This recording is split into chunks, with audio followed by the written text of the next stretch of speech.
Welcome to Networking RX, a podcast devoted to helping business professionals like you enhance your networking skills in order to become more proficient giving and receiving quality business referrals and improving the overall quality of your life and the lives of those around you.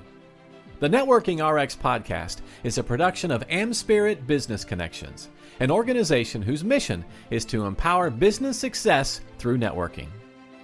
Welcome to the Networking RX podcast. I'm your host, Frank Agan, founder and president of AmSpirit Business Connections. Today is a guest day. I have another great guest on. As our ongoing subscribers know, often on this podcast, it's me sharing ideas and insights, best practices for building those professional relationships and excelling at business networking. Occasionally, however, I will be interviewing subject matter experts. They can be authors, speakers, thought leaders, social scientists, and these people share their knowledge to help us build relationships and understand why we interact and do the things we do. Today on the program, I have Trevor Houston. He is the executive producer and host of Who You Know, job networking show. And he uses networking strategies to build a community of leaders, empowering job seekers, entrepreneurs, and business owners to follow their passion and embrace being uncomfortable. He was recently featured in Forbes and was recognized for his job search Trojan Horse strategy that helps seekers infiltrate the hiring process and close the deal. Trevor, welcome to the program. Hey, I appreciate you having me on, Frank. Thanks. Well, I guess job search Trojan Horse. Tell me about it. It has a ring to it, doesn't it? It kind of just sounds good, right? Like, well, Trojan Horse. Well, I get it, because I will talk about marketing Trojan horses. Okay. In the whole story behind, the Trojan horse, and I won't steal your thunder, but I kind of know where I think I know where you're going, but I don't want to assume it. And a lot of times when I talk about what I call Trojan horse marketing, for a lot of people, it's like showing fire to a caveman. It's like, oh wow, really? So yeah. Do tell. Yeah, I love your analogy there. Fire to a caveman. That's great. I'm gonna steal that if you don't mind. Please do. All right, I got your permission. It's recorded, so I'm gonna steal that. All right. So the job search Trojan Horse, it really all started in my business. So I own a financial services company, and I use a certain tool, which I'll talk more about in a second. And I use this tool to humanize the process of working with my clients and in prospecting, and to be able to really, bring in that human element to build the know, like, and trust. Okay. Mm-hmm. And so I started using this tool, and then later on, I got introduced to this job networking group and started to just be a fly on the wall, listen to their problems, listen to their challenges and their struggles. And it was always the same. They would apply online, and that resume just went nowhere, went into cyberspace. And those systems, the ATS systems, were scanning for keywords. And if their keywords aren't just right and everything doesn't match up perfectly, well, they would get a canned email from the company saying, thanks, but no thanks. We decided to go a different direction. So these job seekers were having a hard time getting noticed, getting out of that black hole to get the attention of decision makers, recruiters, and hiring managers. Like that was the problem. So I thought about it, and I was like, this strategy that I'm using in my business would totally work. Like, why would that not work? So I started to train it, and as purely concept in the beginning. Like, I would talk to some job seekers. I'm like, hey, here's what I would do. Why don't you try this? But do me a favor, I'll teach it to you, but bring me back the results. And so it was purely concept, started training it. And all of a sudden, wouldn't you know, the results came back, and it was like, oh my gosh, I got some onto something here. Okay. So let me tell you more about what that strategy actually is. It incorporates video. Okay. There's a tool out there called BombBomb, BOMB. There's a lot of different tools out there, like Loom. And they allow you to create like a simple video voicemail. Okay. And you can use this video voicemail in multiple different ways. You can use it on social media, in DMs, like direct messages. You can use them in email, which that's the job search Trojan horse right there. You can use them in email. You can use them in text messages, right?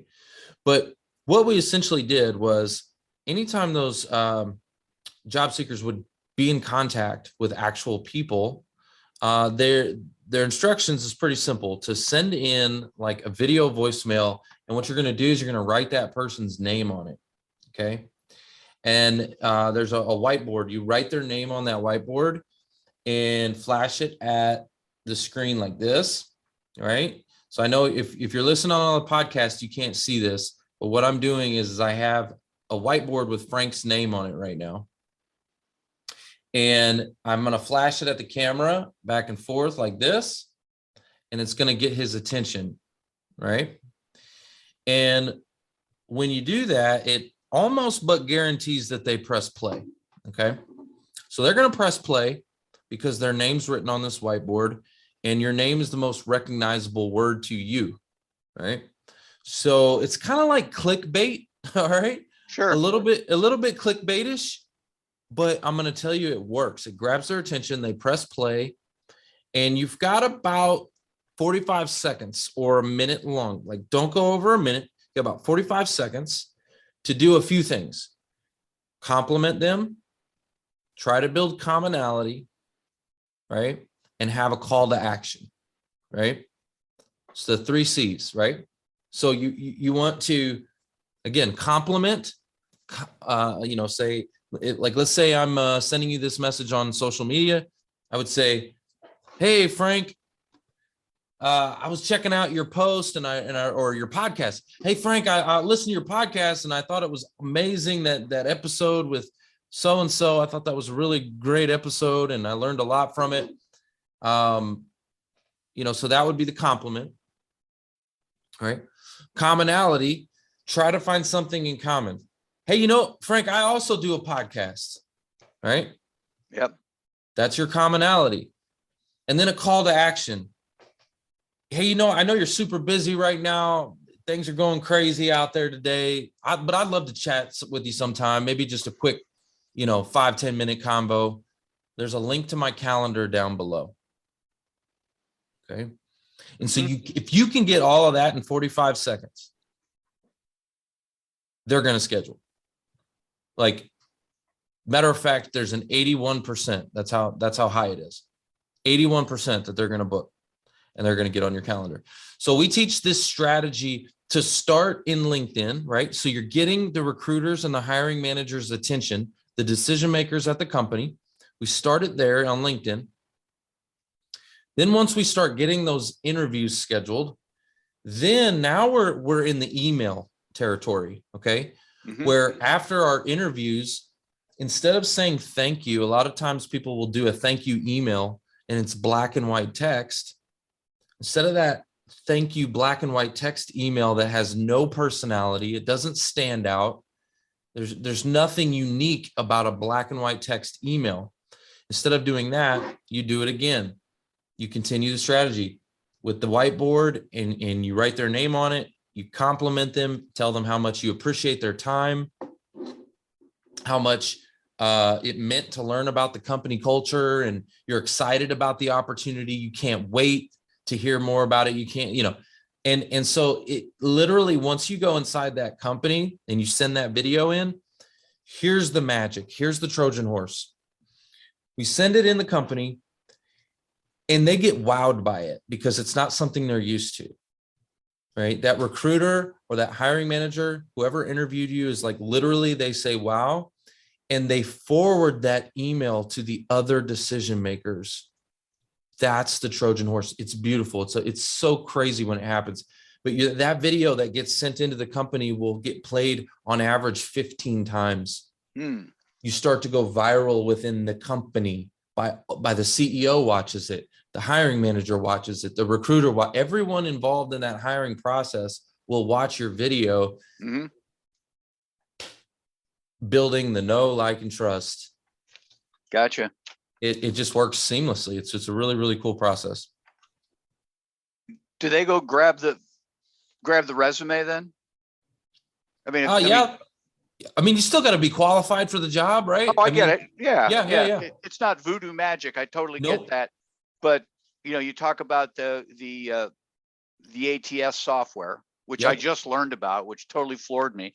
In fact, Christy, who introduced us, she was on my podcast and she started throwing this term around. I'm like, wait a minute, what's this ATS thing? What's an ATS? Yeah. And she's like, you don't know? I'm like, well, I haven't applied for a job since 1988. I'm self-employed. So that's part of it, because here's the deal, Frank. So people get rejected by the ATS. Okay. They get rejected because the ATS essentially takes the data, separates the data, puts it in a system. The recruiter or hiring manager sets up the parameters for that data to try to make a match. Okay. And so what's happening is all these people are getting canned emails and getting rejected by the ATS. Okay. And do you know how many people I've got landed a job with the same company they were auto rejected for because they went around the ATS and got people involved? I totally get it. I hired a small company, but I hired an intern several years ago. This was back in the day when you put a notice out there and you get 50 emails. So I got a whole stack of emails, and I told my current assistant, my wife, and the intern who was leaving, go through these and just pick out 5 we should interview. And they went through, and they picked out 5, and somebody called me and said, hey, my friend said, my friend said that they put an email, and I just want to put in a word for this person. Yeah. She wasn't one of the 5, right? So you're like, let me go pick that one out of the trash. Why would I not? Right? Why would I not? I mean, I have somebody vouching. I've got these 5 that nobody's vouched for. I don't have any of the know, like, and trust in anybody at this point. This person who wasn't part of the 5, I've got the know, like, and trust for, and probably interviewing was no better than these other ones, but she had that leg up and I hired her. Bingo. So I totally get what you're doing. I mean, I think it's, I don't want to call it genius. It's common sense, but it's not common practice. Exactly. I say humans over algorithms. Okay. Right now we're creating these technology algorithms, and the hiring process is so messed up right now. And everyone, like tech companies are trying to solve this problem, but I think they're creating more problems. Like the more we try to hire people based off of technology, it's just a problem. Yeah. Like a computer can't hire you. Like, we have to have people still. There has to be that level of know, like, and trust, and to see you and feel you. Like, I don't know if you're ever going to get rid of the interview. And that's what they're trying to do. They're trying to just match it up based off of algorithms, like Tinder, swipe right, like, no, thank you. That's not the way we do hiring. Right. You got to get people involved. And that's what I do. I at a high level, I'm going to get people involved in the hiring process, and it's worked really, really well. Now, let me back up. You had mentioned early on, you're in the financial services business? Yes. Yeah. You're a financial advisor, more or less? Or? Financial services professional is my official term. Yes. Okay. All right. Well, I guess the point I'm trying to, in the podcast that you do and the services that you do is something else you do and likely hopefully get paid for. I don't know. Or maybe it's just a gift to the world. I don't need to get into the money. I'm just trying to understand it. Sure. Yeah. No, I appreciate that. So speaking of know, like, and trust, right? The what we do for the community with the Who You Know show and all of that, that's what that is. It's value add. It's free to the community. We serve them. We help them get back to their cash flow. And, people get to know us, like us, and trust us. And some of them end up, crossing that bridge and becoming clients on the other side. It works well. I knew that the more I served these people, good things just happen. Like I serve with no expectation, and I just go in there and I help them.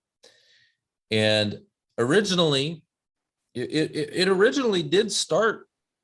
I was introduced to a group for business purposes. That's where it started. I mean, I was told, they said, hey, there's a group of these folks over there, these job seekers that could use your services. Because when someone's in a career transition, their financial world is really rocked upside down. You've got all your insurance at your old company, right? Health, life, disability, dental, vision, you name it. All of that typically goes away. Retirement plans, old retirement plans, 401k, pension, severance, all those different things. You've lost your income. So their financial world gets rocked upside down, and no one helps them with that stuff. The companies aren't really navigating those conversations on their way out. And so, well, they're trying to avoid a lawsuit anymore, right? I mean, correct. Yep. Tiptoeing around, hey, we're sorry we had to do this. They don't want to say that, right? Correct. Yeah. Oh, 100%. So you're right. And so there's a lot of gaps that end up happening in that transition, a lot of things that we can help with, but it's a sensitive time, a sensitive topic, a sensitive conversation, right? At the timing of it. Right. And so, I noticed when we walked in there into this group, like I'm walking in person into this church, and there's like 100 job seekers in there. Most of them were senior level executives who had moved up that corporate ladder, got a nice cushy salary, right? And then got the axe because, for money reasons, the company needed to let go the high salaries. Yeah. That's typically what happens. Yep. Like the more expensive your salary, you're actually at a higher risk, right? A lot of people don't realize that. There's not a whole lot of safety at the top. Okay. Anyways, so there, I walk in this room, and here's a room full of senior level executives who are like having trouble getting landed because of ageism. I mean, I'm seeing it when people say, "Oh, ageism isn't real." I'm like, it is. I run into it all. I don't need to run any data. I can just go to a networking event, pre-pandemic, and just see the people who are there and why they're there. You didn't see a lot of people that look like me, right? Or if you did, they were in and out. And they get hired really fast. And the other people that were there, it would take them a year and a half. We had one guy who was like 28 months. The emotional roller coaster, the anxiety, the hopelessness, the stress of being rejected, like all of that weighs on them. And we lost some job seekers to suicide, it's real. Like it hurts people so bad. And I walk in the room, and that's what I see. And I was like, oh my gosh, this was like day one. I told you I was going there for business purposes, and I walk in, and that's what I walked into. And I'm like, oh, wow. Like I can't go in here and just start pitching my services or whatever. I'm like, no way. Like I got to help these people. Like I actually got to try to do something. I got to help them. And the more I helped and served, like good things happened on the back end, like, you know what I mean? And well, the reason I wanted to go down that path is, and I suspected this is where it was heading. I make this point all the time on my podcast. I make this point when I get on other people's podcasts. I make this point when I go out and work with groups. Serve the world outside of what you sell. Right. And people don't get that. I'll run into the mortgage lender. Well, I do. I give everybody a discount. No, that's great business. I get it. I appreciate that you give people a discount, but that's just good business. It's not really a gift. It's not what you give to the world. It's marketing. It's promotion. Sure. That's cool. That's great. They teach you that in business school or whatever, but serving beyond what you do is you're the poster child for it. Right. I mean, this is what you do is there's no guarantee that somebody listens to your podcast or comes on your podcast or however you help them with the Trojan Horse strategy. No guarantee they're going to become clients. No, not at all. Matter of fact, it's a very small percentage that do of the amount that we serve. Like, you know what I mean? Like in perspective of the amount of people we're serving versus who ends up crossing that bridge and going the other side. And I'm totally cool with that. Like, I want people who want to work with me. Right. Yeah. I came to a point, like, cause I came from a sales world.